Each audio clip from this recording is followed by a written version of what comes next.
everything changed. At the charity gala, my husband and my colleague slipped into the coat room. I caught them together in the coat room, my name mispronounced on stage while she zipped him up. Could you ever forgive that? The ballroom shimmered, all gold and ivory under the chandeliers. Outside, Austin in spring was a riot of color, but inside, it felt staged, artificial, just like the smile plastered on my face as I walked to the podium. They'd called my name, mispronouncing it slightly, and I'd wanted to shrink into the floor. 35 years old, director of a small but passionate nonprofit, and the Making a Difference Award. But as I spoke about our work, about the community garden project, about the after-school programs, I couldn't shake this gnawing feeling that something was terribly wrong. Marcus, my husband, my rock for 10 years, was nowhere to be seen. Neither was Ava, my colleague, supposedly my friend. The speech was a blur, polite applause, forced smiles, then the unbearable need to find him, to find them. I excused myself, telling the organizers I needed some fresh air. The ballroom doors swung shut behind me, silencing the chatter and the music. The hallway was dimly lit, a stark contrast to the dazzling room I'd just left. My heels clicked on the marble floor as I walked, faster and faster towards the back of the building. I remembered Marcus mentioning he needed to make a phone call, probably something work-related. He was always so dedicated. I rounded a corner and saw it, the coat room. The door was slightly ajar. A sliver of light spilled out into the hallway. I hesitated. What was I expecting to find? Nothing. Probably nothing. But the unease inside me was a physical thing, a cold knot in my stomach. I pushed the door open, and there they were. Marcus, his back to me, Ava facing him, her hand hovering near his zipper. He was adjusting his tie, a sheepish look on his face. I was just, my tie was crooked, he stammered, avoiding my gaze. Ava's face was flushed. Yes, she said quickly, too quickly, just helping him out. The air hung thick with unspoken words, with betrayal and shame. I wanted to scream, to shatter the silence, but all I could manage was a choked whisper. What's going on? Marcus's explanation was a jumbled mess of excuses and lies. He'd spilled something on his shirt. Ava had seen it, and they'd come back here to... What? Fix it? In the coat room. Really? I didn't believe a word of it. I have to go, Ava mumbled, pushing past me and hurrying down the hallway. Marcus reached for me, his eyes pleading. Please let me explain. Could you ever truly trust someone after a moment like that? I turned and walked away. The image of them together burned into my mind. The award ceremony suddenly seemed insignificant. My life, the life I thought I knew, was crumbling around me. I went home, the silence of the empty house amplifying the turmoil inside me. Marcus arrived later, full of apologies and denials. He swore nothing happened. He begged me to believe him. I wanted to. God, how I wanted to. But the image in the coat room wouldn't fade. It haunted me. The Ava avoided me, her eyes darting away whenever I looked at her. The tension was palpable, thick enough to cut with a knife. I tried to focus on my work, on the upcoming grant application for the community garden expansion, but my mind kept drifting back to the gala, to the coat room, to Marcus and Ava. I needed to know the truth. But how? How do you confront someone you suspect of betrayal when you have no proof? I decided to go through Ava's files. Maybe there were some indications that something was off. I worked late that night, pretending to catch up on paperwork, while surreptitiously searching through Ava's desk. I found nothing, or so I thought. Then, hidden behind a stack of old reports, I found it. A file labeled Confidential, Project Evergreen. My blood ran cold. Project Evergreen was my project, the community garden expansion, the grant proposal I'd poured my heart and soul into for months. I opened the file, and there it was, my proposal, word for word, but with one crucial difference. Ava's name was on it, not mine. The funding request was for $92,000. $92,000 that was supposed to go to the community, to the people we served. $92,000 that Ava was trying to steal. I felt a rage I had never known before, a white-hot fury that threatened to consume me. She hadn't just betrayed me with my husband. She was stealing my work, jeopardizing the future of the nonprofit, and lining her own pockets. How could she? How could someone be so ruthless, so deceitful? I slammed the file shut, my hands shaking. I needed to confront her, now. But just as I was about to leave, I noticed something else on Ava's desk, a small folded piece of paper. It looked like a note. I unfolded it carefully. Inside, written in a messy, hurried scrawl, were 2 words, "Be careful, be careful." What did that mean? Who sent it? And why? My mind raced, trying to make sense of it all. Was Ava in danger? Or was this just another layer of her deception? I didn't know what to believe. The note added a new twist to the story, a hint of something darker, something more sinister than I had imagined. Who would send such a note? Was there someone else involved? Or was this just Ava trying to play the victim? How could I trust her now? I asked her to meet me in the conference room. She arrived looking pale and nervous. "What's this about?" she asked, her voice barely a whisper. I held up the Project Evergreen file. "This," I said, my voice shaking with anger, "is about you stealing my work." Her eyes widened and she stammered, I don't know what you're talking about." I placed the file on the table, pointing to her name on the cover page. "This is my proposal, Ava. I wrote it. You stole it." She started to cry, a performance I wasn't buying. "I didn't mean to," she sobbed. I needed the money. My family is in debt." The tears seemed forced, insincere. I pressed her further, demanding to know why she had stolen my work and who had sent her the note. She denied everything, claiming she had no idea what I was talking about. I didn't believe her, not for a second. "I know you're lying," I said, my voice hardening. "Tell me the truth, Ava. Tell me everything." What was she hiding? Just as Ava was about to speak, my phone rang. It was Marcus. He sounded frantic. "You need to come home," he said, his voice trembling. "Something terrible has happened." I hung up, my heart pounding in my chest.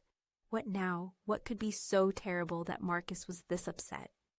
I looked at Ava, her face still stained with tears. "This isn't over," I said, grabbing my bag and rushing out of the office. "We'll finish this later." As I drove home, my mind raced, trying to anticipate what I would find. Had something happened to Marcus? Had someone broken into the house? Or was this just another one of his elaborate schemes? The closer I got to home, the more my anxiety grew. The sun was setting, casting long, ominous shadows across the street. The house looked dark and silent. Ominous. I pulled into the driveway, my hands shaking as I turned off the ignition. The front door was slightly ajar. I pushed it open and stepped inside. "Marcus," I called out, my voice trembling. "What's going on?" The house was eerily quiet. Then I saw him. Marcus was sitting on the living room floor, his head in his hands. He looked up as I entered, his eyes red and swollen. "She's gone," he whispered, his voice thick with emotion. "My mother, she's gone." Gone? What did he mean, gone? "What happened?" I asked, kneeling beside him. "Where did she go?" He explained that his mother had been staying with them for the past few weeks, helping out around the house. She'd been feeling unwell lately, complaining of chest pains. He'd found a note she had left behind, saying that she needed to leave, that she couldn't stay there any longer. The note didn't explain where she was going or why she was leaving. It just said goodbye. My heart sank. Marcus was devastated. And now, on top of everything else, I had to deal with this. My mother-in-law running away. But something didn't feel right. I asked to see the note. Marcus handed it to me, his hands trembling. The handwriting was definitely his mother's. but the words seemed strange, forced. "I can't do this anymore," the note read. "I'm sorry, but I have to leave. Don't try to find me." It felt cold, impersonal, not like something a loving mother would write to her son. I looked closely at the paper. It seemed old, slightly yellowed. Where had Marcus found it?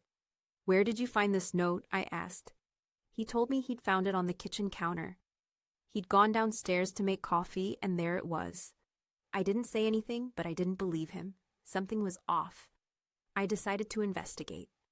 While Marcus was upstairs trying to compose himself, I started searching the house. I looked in his mother's room, in the drawers, under the bed. Nothing. Then I went to the kitchen. I searched the cabinets, the pantry, the refrigerator. Still nothing. Hidden beneath a pile of coffee grounds and banana peels, I found it. A crumpled piece of paper. I carefully unfolded it. It was a receipt from a local pawn shop. The receipt showed that someone had pawned a gold necklace for $500. A gold necklace that looked exactly like the one Marcus had given his mother for her birthday last year. I confronted Marcus with the receipt. He denied everything, claiming he had no idea where it came from, but I saw the guilt in his eyes. I knew he was lying. "Why would your mother pawn her necklace?" I asked. "Why would she run away without telling anyone?"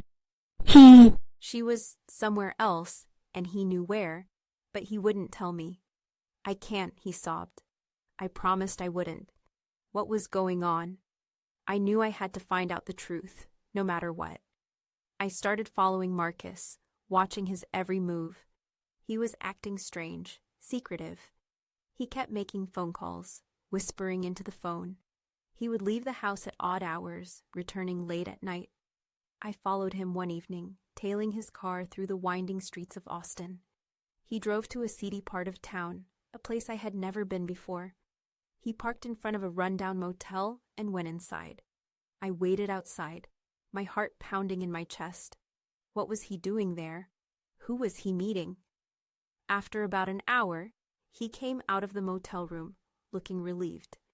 He got back into his car and drove away. I waited a few minutes, then I went inside the motel. I asked the clerk at the front desk if I could see the guest registry. He hesitated, but I convinced him with a $20 bill.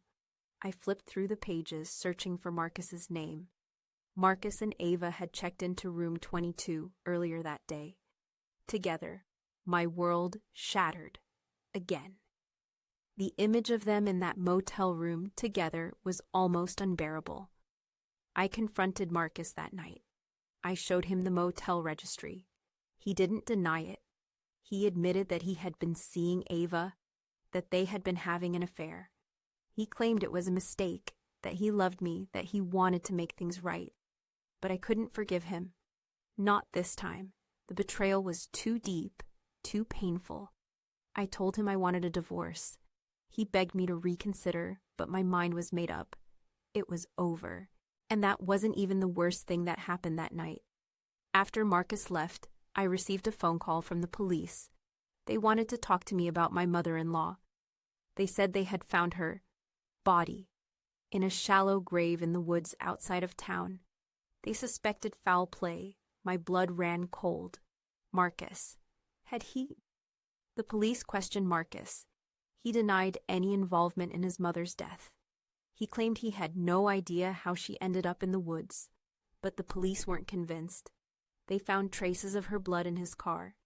They found his fingerprints on the shovel that was used to bury her. They arrested him. He was charged with murder. I couldn't believe it. My husband, the man I had loved for 10 years, was a murderer, but as the investigation unfolded, a different picture began to emerge. The police discovered that Marcus was deeply in debt. He had been gambling heavily, losing thousands of dollars. He was desperate for money. They also discovered that his mother had a large life insurance policy, and Marcus was the sole beneficiary. It became clear that Marcus had killed his mother for the money. He had planned to cash in the life insurance policy and use the money to pay off his debts and run away with Ava. But Ava had double-crossed him. She had taken the grant money, the $92,000, and disappeared. She had left him alone to face the consequences of his actions, and now he was facing life in prison. As for Ava, she was still on the run. The police were searching for her, but she had vanished without a trace. They suspected she had fled the country. I was left to pick up the pieces of my shattered life. My husband was a murderer. My colleague was a thief. My life was in ruins. I lost my job, my home, everything. But I refused to let them win. I refused to let their betrayal define me. I decided to rebuild my life, to start over from scratch. I moved to a new city, found a new job, made new friends. It wasn't easy. The pain of betrayal was always there, lurking beneath the surface, but I refused to let it consume me. I focused on the future, on creating a life that was filled with purpose and meaning. I started volunteering at a local homeless shelter, helping people who were even worse off than me. I found solace in helping others, in making a difference in the world.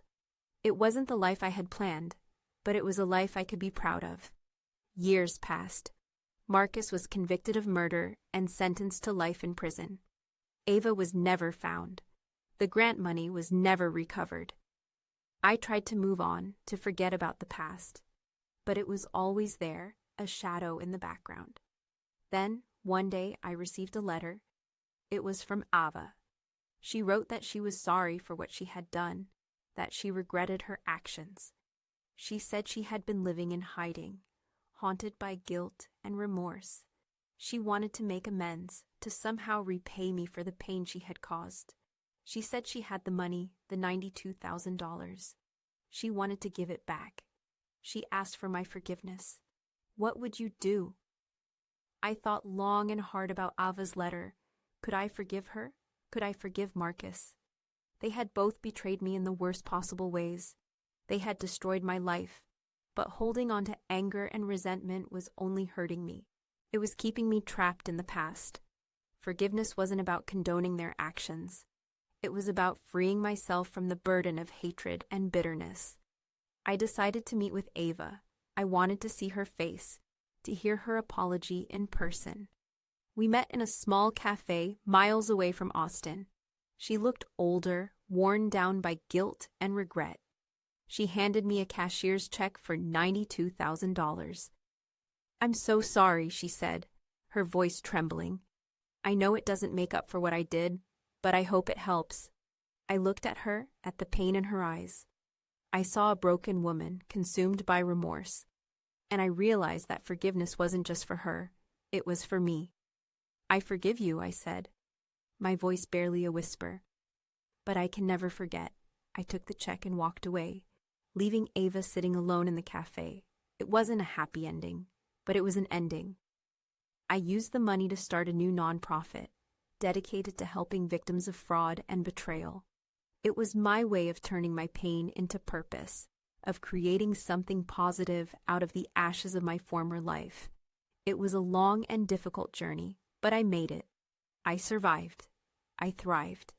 And I learned that even in the darkest of times, there is always hope. So what would you have done if you were me? Would you have sought revenge? Or would you have chosen forgiveness? Let me know in the comments below. And if you enjoyed this story, please like and subscribe for more true crime tales of betrayal and redemption. Write what you would choose. Thank you for listening. Taking that check, it felt anticlimactic. $92,000. It represented so much. The stolen grant, Ava's betrayal, Marcus's descent, but also a chance to rebuild. Walking away from the cafe, the Austin sun seemed sharper, the air cleaner. I wasn't sure if it was truly forgiveness or just the absence of hate consuming me anymore, but it was a start. I felt lighter, if only by a fraction. What do you think? Is it even possible to genuinely forgive something like that? I knew I couldn't let the money sit in some forgotten account. I knew I had to use it to channel all that negativity into something positive. That's how Second Chance, my nonprofit, came to be. It wasn't easy starting over in a new city. The faces were unfamiliar, the rhythm of life different. But I was determined. I found a small office space above a bakery, the smell of warm bread a constant comfort. It wasn't glamorous, but it was mine. My first client was a young woman named Sarah, who had been conned out of her life savings by a fake investment scheme. Her story echoed my own in so many ways. The trust, the vulnerability, the devastating loss. Helping her navigate the legal system, connecting her with resources. It gave me a sense of purpose I hadn't felt in years. Soon, word spread. More people came seeking help, their stories a tapestry of betrayal and deception. I listened, I empathized, I fought for them. The work was draining, emotionally and physically, but it was also incredibly rewarding. Knowing that I was making a difference, that I was helping others avoid the pitfalls I had fallen into, gave me the strength to keep going. One afternoon, a man walked into my office. His name was David. He was in his late 40s, with kind eyes and a weary smile. He told me he had read about Second Chance in the local newspaper and wanted to share his story. He had been married for 20 years when he discovered that his wife had been secretly gambling away their savings. She had emptied their bank accounts, maxed out their credit cards, and even taken out a second mortgage on their house without his knowledge. He was devastated, not just by the financial loss, but by the betrayal of someone he had trusted completely. As he spoke, I saw familiar pain in his eyes. I knew what he was going through. I listened patiently, offering words of comfort and support. I promised him that I would do everything I could to help him get back on his feet. After David left, I couldn't shake the feeling that I had met him before. He looked familiar somehow. I went through my files, searching for his name, and then I found it, David Miller. He had been a client of Marcus's years ago when Marcus was a financial advisor. I remembered Marcus mentioning him once, calling him a difficult client. I wondered if David knew about Marcus, about his crimes. I decided to reach out to him. I invited him to lunch, explaining that I had discovered a connection between him and my past. He was surprised, but he agreed to meet me. Over lunch, I told him everything. About Marcus, about Ava, about the stolen grant money. He listened in stunned silence, his face growing paler with each revelation. When I finished, he stared at me, his eyes filled with disbelief. I had no idea, he said, his voice barely audible. I always wondered why Marcus suddenly stopped returning my calls. I thought he was just busy. He told me that Marcus had convinced him to invest in a risky real estate deal, promising him huge returns. David had invested his entire savings, trusting Marcus implicitly.